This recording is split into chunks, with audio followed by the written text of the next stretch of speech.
Be prepared to fail.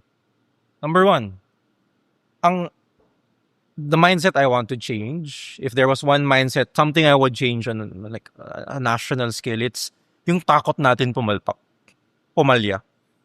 It's a very Asian thing to look for Actually, security, diba? true. And you can't blame people kasi it's also an offshoot of, living in tough circumstances. Gusto mo yung anak mo safe yung career para hindi niya maranas yung hirap na inanas mo, which is great.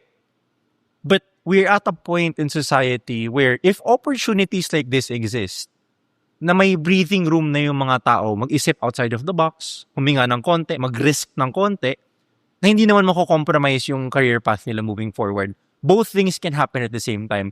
Pwede ka maging nurse and pwede ka rin mag-join ng Enactus. Or pwede ka maging this or that, but you can also try out different things. Try lang naman Subukan mo lang naman Para lang free sample lang. Hindi mo gusto, wag ka bumili. Diba? But you tried it. You put your effort into it.